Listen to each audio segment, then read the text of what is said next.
Cet homme de 22 ans a réussi à transformer des déchets plastiques en carburant et malgré la ferveur derrière son innovation, il disparaît du jour au lendemain. Je t'explique tout. Lui, c'est Julian Brown, un jeune homme autodidacte qui apprend la mécanique, l'ingénierie et la chimie depuis son jardin à Atlanta. Il passe en tout 5 ans à développer un carburant alternatif qui fera son succès, la plastoline. Sur ses réseaux, Julian comptabilise des millions d'abonnés sous le pseudo de NatureJab et partage à sa communauté son obsession, combattre le plastique en créant un dispositif qui transforme les déchets en carburant. Mais avant de s'intéresser à sa disparition, il faut comprendre l'ampleur de son innovation. Pour créer sa fameuse plastoline, Julian a construit un prototype de réacteur alimenté par l'énergie solaire. Ce réacteur utilise la technique de la pyrolyse micro-ondes qui lui permet de transformer les déchets en un liquide qui, après plusieurs distillations, est raffiné en carburant. La dernière version de son outil est baptisée Mark 4.5 et pour Julian, même si la plastoline émet des gaz à effet de serre, le recyclage du plastique lui permet de compenser très largement ses émissions. Mais est-ce que ça marche vraiment? Eh bien, Julian organise sa propre démonstration sur une voiture uniquement alimentée en plastoline et le moteur tourne. La voiture, quant à elle, reste à l'arrêt pour des raisons de sécurité. L'innovation révolutionnaire de Julian semble loin d'être prête et le jeune homme rencontre plusieurs problèmes dans son aventure. En mai 2024, lors d'une distillation, une explosion se produit et le brûle au 2e degré. Sa campagne de financement peine à avancer et cet été, le 9 juillet, plus aucun signal de la part de NatureJab. Dans une de ses dernières vidéos, on le voit inquiet et il appelle ses abonnés à enregistrer la vidéo comme témoignage. De nombreux internautes en sont convaincus, Julian Brown est attaqué pour avoir développé une technologie trop dangereuse. Pourtant, la police d'Atlanta communique qu'il n'y a aucune disparition recensée et finalement, quelques semaines plus tard, on le voit réapparaître avec sa mère qui donnera les raisons de son absence. Julian has received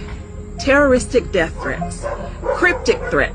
Malgré ces menaces, Julian reprend ses recherches. Du côté des scientifiques, ils admettent qu'il y a encore beaucoup de travail pour que ce carburant soit sûr et efficace et que Julian manque un peu de rigueur dans sa méthode. Mais le jeune homme reste bien déterminé et veut surtout montrer à ses millions d'abonnés qu'avec de l'engagement, de la recherche et des moyens, on pourra peut-être combattre le plastique. Donne-nous ton avis et abonne-toi.